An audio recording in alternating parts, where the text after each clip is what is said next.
नमस्कार, जय हिंद, वंदे मातरम। स्वागत है आपका हमारे यूट्यूब चैनल पर। आज हम संपूर्ण गुप्त वंश के 50 ऐसे महत्वपूर्ण प्रश्न लेकर आए हैं जो बार बार परीक्षा में पूछे जाते हैं। ये प्रश्न परीक्षा में फंसने वाले सवालों की श्रेणी में आते हैं, क्योंकि ये प्रश्न बार बार रिपीट होते हैं। परीक्षा में बार बार रिपीट होने के कारण इनके परीक्षा में आने की संभावना बहुत प्रबल होती है। तो आप इन क्वेश्चन को ज़रूर देखिएगा, और वीडियो पसंद आए तो वीडियो को लाइक कीजिएगा, और चैनल पर पहली बार आए हैं तो चैनल को सब्सक्राइब कीजिएगा। पहला प्रश्न देखते हैं हम लोग। पहला प्रश्न है, गुप्त साम्राज्य का संस्थापक कौन था? गुप्त साम्राज्य का संस्थापक कौन था? तो यहाँ पर देख लीजिए, गुप्त साम्राज्य का संस्थापक होगा श्रीगुप्त। श्रीगुप्त गुप्त साम्राज्य का संस्थापक था।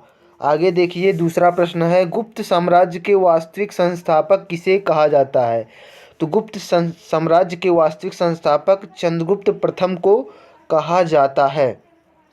अगला क्वेश्चन है, महाराजाधिराज की उपाधि किस गुप्त शासक ने धारण की थी?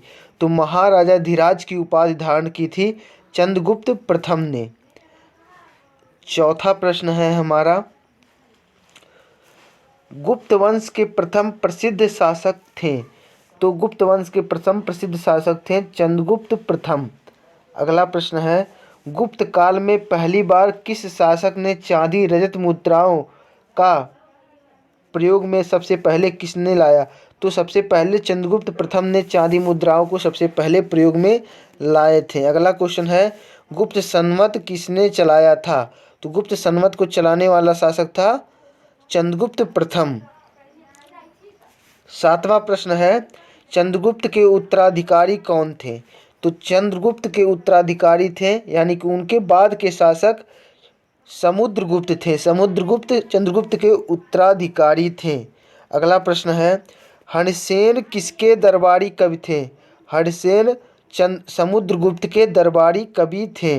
अगला क्वेश्चन है, भारत का नेपोलियन कहा जाता है? तो भारत का नेपोलियन समुद्रगुप्त को कहा जाता है। अगला प्रश्न है, नालंदा विश्वविद्यालय की स्थापना किसने की थी? नालंदा विश्वविद्यालय की स्थापना की थी कुमारगुप्त ने। अगला क्वेश्चन है, चीनी यात्री फायान किसके शासनकाल में भारत आया था? तो चीनी यात्री फायान चंद्रगुप्त द्वितीय के शासनकाल में भारत आया था। चंद्रगुप्त द्वितीय का नाम क्या था? विक्रमादित्य। अगला क्वेश्चन है, प्रयाग प्रशस्ति के लेखक कौन थे? तो प्रयाग प्रशस्ति के लेखक थे हरिसेन। अगला क्वेश्चन है, 13वां प्रश्न है, समुद्रगुप्त को भारत का नेपोलियन किसने कहा था? समुद्रगुप्त को भारत का नेपोलियन वी.ए. स्मिथ ने कहा था। इतिहासकार वी.ए. स्मिथ ने समुद्रगुप्त को भारत का नेपोलियन कहा था। अगला क्वेश्चन है, चंद्रगुप्त द्वितीय के शासनकाल में कला, साहित्य, विद्या का सबसे अच्छा केंद्र कौन था? तो सबसे अच्छा केंद्र था उज्जैन। उज्जैन कला, साहित्य, विद्या का सबसे अच्छा केंद्र था। अगला क्वेश्चन है, मंदिर निर्माण का कला का जन्म कब और किसके युग में हुआ? तो मंदिर निर्माण कला का जन्म गुप्त काल में हुआ था। अगला क्वेश्चन है, गुप्त काल की राजदरबारी भाषा कौन थी? बहुत बार पूछा जाता है। गुप्त काल की राजदरबारी भाषा थी संस्कृत। अगला क्वेश्चन है, किस शासक ने हुनों के आक्रमण को रोका था? तो हुनों के आक्रमण को रोकने वाला शासक था स्कंदगुप्त। अगला क्वेश्चन है, किस गुप्तकालीन शासक को कविराज कहा गया है? तो समुद्रगुप्त को कविराज की संज्ञा दी गई है। अगला क्वेश्चन है, स्कंदगुप्त को किस लेख से शक्रोपम कहा गया है? तो स्कंदगुप्त को कहोम स्तंभ लेख से शक्रोपम कहा गया है। अगला क्वेश्चन है, भारत के किस रचना सर्वप्रथम यूरोपीय भाषा में अनुवाद किया गया था? तो अभिज्ञान शाकुंतलम की रचना को सर्वप्रथम यूरोपीय भाषा में अनुवाद किया गया था। अगला क्वेश्चन है, यहाँ पर बल विवाह है, यहाँ पर बाल विवाह कर लीजिएगा। बाल विवाह की प्रथा कब प्रारंभ हुई? तो बाल विवाह की प्रथा प्रारंभ हुई थी गुप्त काल में। अगला क्वेश्चन है, सती प्रथा का उल्लेख कहाँ से मिलता है? सती प्रथा का उल्लेख मिलता है एरण अभिलेख से। अगला क्वेश्चन है हरसेन किसके दरबारी कवि थे? हरसेन समुद्रगुप्त के दरबारी कवि थे। अगला क्वेश्चन है गुप्त वंश के किस शासक ने विक्रमादित्य की उपाधि धारण की? तो विक्रमादित्य की उपाधि धारण की थी चंद्रगुप्त द्वितीय ने। अगला क्वेश्चन है प्रभावती गुप्त के पुनः स्थित ताम्रपत्र अभिलेख में किस गुप्त शासक का उल्लेख मिलता है? तो श्रीगुप्त का उल्लेख मिलता है प्रभावती गुप्त के पुनः स्थित ताम्रपत्र अभिलेख में। अगला क्वेश्चन है रुद्रपुर ताम्रपत्र अभिलेख में गुप्त वंश का प्रथम शासक किसे माना गया है? तो घटोत्कच को रुद्रपुर ताम्रपत्र अभिलेख में गुप्त वंश का प्रथम शासक माना गया है। अगला क्वेश्चन है समुद्रगुप्त का शासनकाल बताइए। समुद्रगुप्त का शासनकाल था 335 से 380 ईस्वी तक। अगला क्वेश्चन है वराहमिहिर द्वारा रचित रचना है। तो वराहमिहिर की रचना है बृहद संहिता।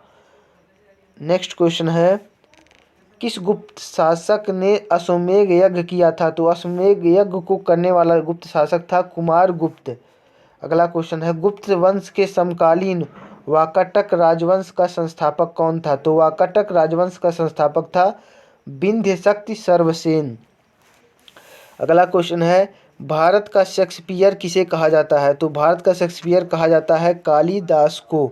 अगला क्वेश्चन है गुप्त युग में बौद्ध धर्म के महान विद्वान असंग द्वारा रचित रचना है। तो असंग की रचना है भद्रछेदिका टीका।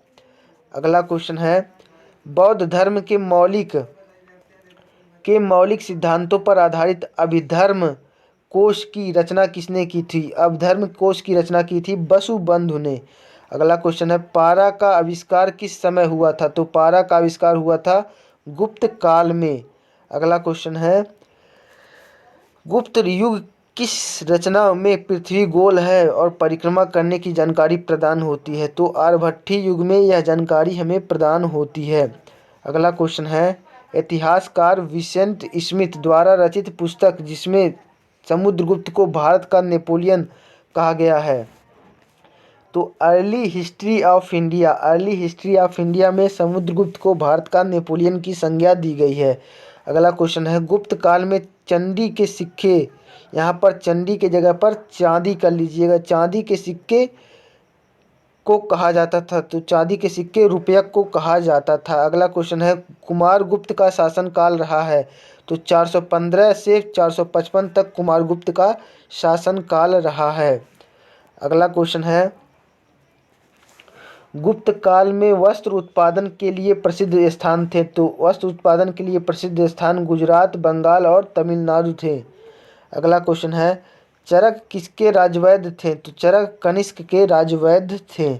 अगला क्वेश्चन है चक्रीय चतुर्भुज के सिद्धांत का वर्णन किसके द्वारा किया गया था? तो चक्रीय चतुर्भुज के सिद्धांत का वर्णन ब्रह्मगुप्त ने 7वीं शताब्दी में किया था। अगला क्वेश्चन है गुप्त काल में स्वर्ण मुद्रा को किस नाम से जाना जाता था? तो गुप्त काल में स्वर्ण मुद्रा को दिनार के नाम से जाना जाता था। अगला क्वेश्चन है सती प्रथा का प्रथम अभिलेख एरन अभिलेख से मिलता है। एरन अभिलेख किस सदी का है? तो एरन अभिलेख 510 ईस्वी का है। अगला क्वेश्चन है शतरंज का खेल किसके शासनकाल में माना जाता है? तो शतरंज का खेल गुप्त काल में पहले इसे चतुरंग के नाम से जाना जाता था। अगला क्वेश्चन है सांख्य दर्शन किस सिद्धांत का प्रतिपादन करता है? तो सांख्य दर्शन प्रतिपादन करता है पुनर्जन्म का। अगला क्वेश्चन है पूर्व मीमांसा की रचना किसने की थी? पूर्व मीमांसा की रचना की थी जैमिनी ने। अगला क्वेश्चन है किस गुप्त राजा का नाम एक देवगुप्त भी है? तो चंद्रगुप्त द्वितीय का नाम देवगुप्त भी चंद्रगुप्त द्वितीय को कहा जाता है। अगला क्वेश्चन है परम भागवत की उपाधि किस गुप्त शासक ने धारण की थी? तो परम भागवत की उपाधि चंद्रगुप्त द्वितीय ने धारण की थी। अगला क्वेश्चन है समुद्रगुप्त के प्रयाग प्रशस्त के स्तंभ लेख में किस शासक का उल्लेख मिलता है? तो प्रयाग प्रशस्त के स्तंभ लेख में जहांगीर का उल्लेख मिलता है। अगला क्वेश्चन है हुनों के आक्रमण से किस राजवंश अत्यंत विचलित हुआ? तो हुनों के आक्रमण से गुप्त राजवंश अत्यधिक विचलित हुआ था। अगला क्वेश्चन है, गुप्त साम्राज्य जिसने हूणों पर विजय प्राप्त किया था? तो स्कंदगुप्त ने हूणों पर विजय प्राप्त किया था। हमारा लास्ट क्वेश्चन है इस सेशन का, शक विजेता किस गुप्त शासक को कहा जाता है? तो चंद्रगुप्त द्वितीय को शक विजेता के रूप में जाना जाता है। तो हमारे 50 के 50 प्रश्न यही कंप्लीट हुए। उम्मीद करते हैं आपको ये सेशन बहुत ही अच्छा लगा होगा। मिलते हैं नेक्स्ट सेशन में, तब तक के लिए जय हिंद जय भारत।